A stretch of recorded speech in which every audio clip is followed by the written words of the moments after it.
know. Kelly took a deep breath. And I'm sorry I ignored you last week. And you know what? If you think you're a girl... George braced herself for Kelly's next words.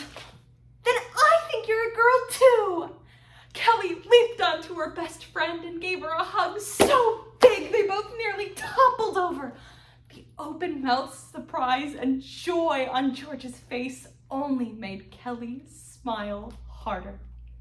Challenged, banned, restricted, and hidden to avoid controversy for LGBTQIA content and a transgender character, because schools and libraries should not put books in a child's hand that require discussion.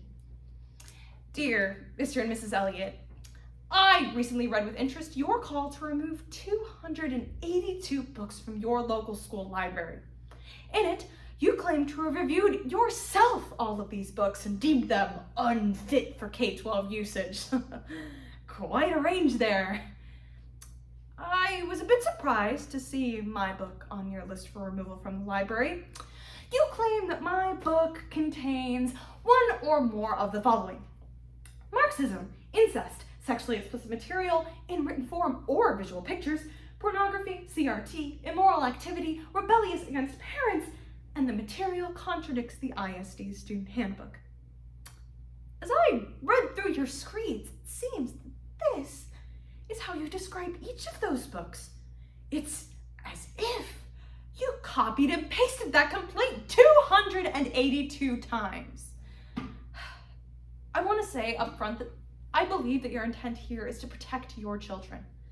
I echo your concern. I also want safety for children. It's one of the main reasons I write books for young adults. In the past decade, more and more laws have aimed to ban books from schools and libraries, primarily those with minority protagonists. Florida's proposed Don't Say Gay bill received national attention for censoring any content mentioning the LGBTQ+ community, and this problem extends far beyond Florida. According to PEN America, between July 1st, 2021 and March 31st, 2022 alone, there were 1,586 book bans in 86 school districts across 26 states, affecting millions of children. The prose, an open letter to those who wish to ban my books from school libraries by Bill Kosenberg, the poem Words Are Birds by Francisco X. Alcron, articles from NPR, AP, and ALA, and the text from several banned books. A program, because all children deserve to have access to books written for them. Prince and Knight by Daniel Hawk. The prince met many ladies and he made them all swoon. But it was soon clear that he was singing a different tune. "Thank you," he told his parents. "I appreciate that you tried, but I'm looking for something different and a partner by my side." Challenged, banned, restricted for featuring a gay marriage and being a deliberate attempt to indoctrinate young children with the potential to cause confusion. Some words are messengers. For them, there are no borders, only stars, moon, and sky. Some words die, caged. A Texas state lawmaker is asking schools statewide to tell him whether they currently hold any of around 850 books on a list he has compiled, saying that he is targeting materials that might make students feel discomfort, guilt, anguish, or any other form of psychological distress because of their race or sex. This inquiry is a disturbing and political overreach into the classroom. This is an obvious attack on diversity and an attempt to score political points at the expense of our children's education. I'd like you all to take out your journals and spend a few minutes reacting to this chapter. You may take a moment to reflect, but then get those pencils moving. I want you to dig deep and use some feeling words. I felt so isolated and alone and misunderstood as a teen. I so wished there was a book out there who had a person going through what I was going through. See, I was gay, and I knew I was gay because of my thoughts, not because of some book or TV show, because there were none of those things when I was in school. Drama by Raina Telgemeier. I've known Greg since the 2nd grade. He's always been thick-headed, even if he is cute. Wait, when you say he's cute, do you mean like I like boys? Yeah. Oh. Huh. Is it okay? Is it cool that I told you? Yeah, it's okay. I guess I never really knew if someone I knew was, gay. You can say it. I don't mind.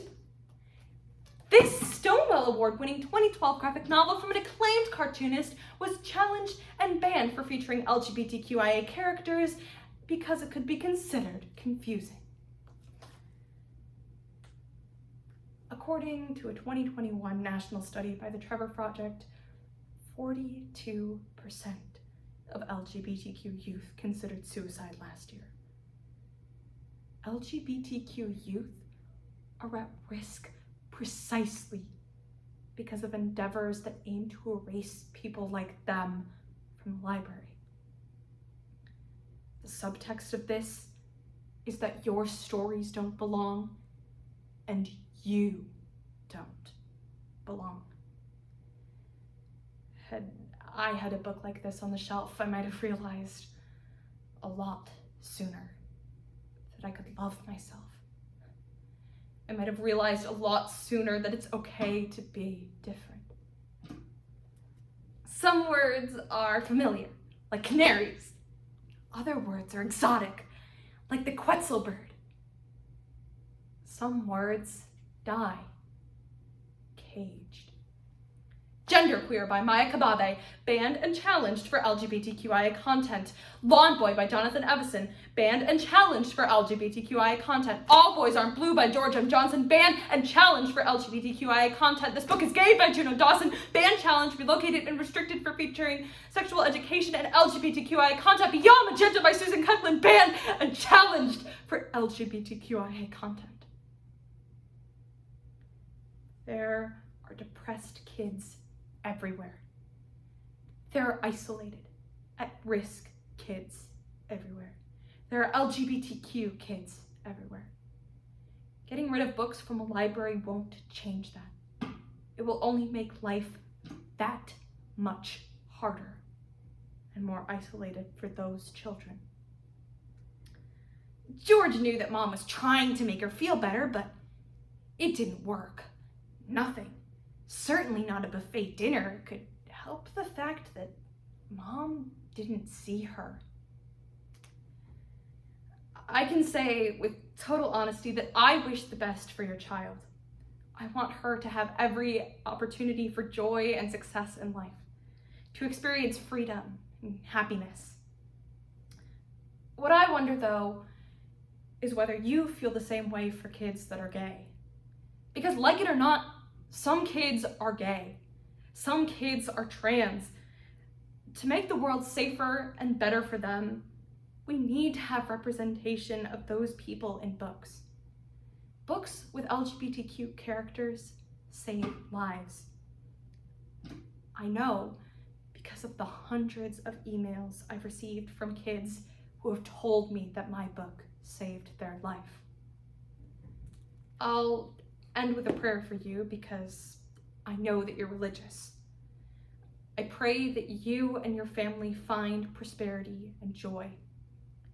And I hope that in your prayers tonight, you pray for at-risk kids who need those books.